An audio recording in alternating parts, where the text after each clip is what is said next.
ನುಗ್ಗೆಕಾಯಿ ಗಿಡ ಇದೊಂದು ಭಾರತೀಯ ಆಹಾರ ಪದ್ಧತಿಯಲ್ಲಿ ಅತಿ ಉದಾಸೀನಕ್ಕೊಳಪಟ್ಟಂತಹ ಒಂದು ಆಹಾರ ಅಂದರೆ ತಪ್ಪಾಗಲಾರದು. ಯಾಕಂತಂದರೆ ಭಾರತೀಯರು ಯಥೇಚ್ಛವಾಗಿ ಬಳಸೋದು ಸಸ್ಯಾಹಾರಿ ಊಟವನ್ನು. ಬಹುತೇಕ ಜನರು ಇದುವರೆಗೆ ಮಾಂಸಾಹಾರವನ್ನು ಬಳಸೋದಿಲ್ಲ. ಹಾಗಾಗಿ ಪ್ರೋಟೀನ್ನ ಕೊರತೆಯಿಂದ ಬಳಲ್ತಾ ಇರ್ತಾರೆ. ನುಗ್ಗೆಕಾಯಿ ಪಲ್ಯನೂ ತಿನ್ಬೋದು, ನುಗ್ಗೆಕಾಯಿ ಸೊಪ್ಪನ್ನು ಪಲ್ಯ ಮಾಡ್ಕೊಂಡು ತಿನ್ಬೋದು. ಅದೇ ರೀತಿ ನುಗ್ಗೆಕಾಯಿ ಸೂಪು, ನುಗ್ಗೆಕಾಯಿಯನ್ನು ಸೊಪ್ಪನ್ನು ಒಣಗಿಸಿ ಅದನ್ನು ಪೌಡ್ರ್ ಮಾಡಿಟ್ಟು ಅದನ್ನು ಕೂಡ ಬಳಸ್ಬೋದು. ಇದೇ ರೀತಿಯಾಗಿ ವೈದ್ಯಕೀಯ ಕ್ಷೇತ್ರದಲ್ಲಿ ಕೂಡ ನುಗ್ಗೆಕಾಯಿ ಸೊಪ್ಪನ್ನು ಬಹು ರೀತಿಯಾಗಿ ಉಪಯೋಗಿಸ್ತಾ ಬಂದಿದ್ದಾರೆ.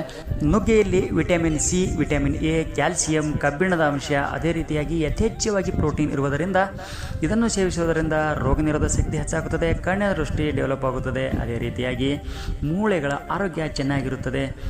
ನಾವು ಹಿತ್ತಲಲ್ಲಿ ಇರತಕ್ಕಂತಹ ಈ ನುಗ್ಗೆ ಸೊಪ್ಪನ್ನು ಉದಾಸೀನ ಮಾಡದೆ ಇದನ್ನು ಸೇವಿಸಿ ಆರೋಗ್ಯವನ್ನು ಉತ್ತಮಗೊಳಿಸೋಣ ಎಂದು ಹೇಳುತ್ತಾ ಈ ವಿಡಿಯೋವನ್ನು ಮುಗಿಸ್ತಾ ಇದ್ದೇನೆ. ಧನ್ಯವಾದಗಳು.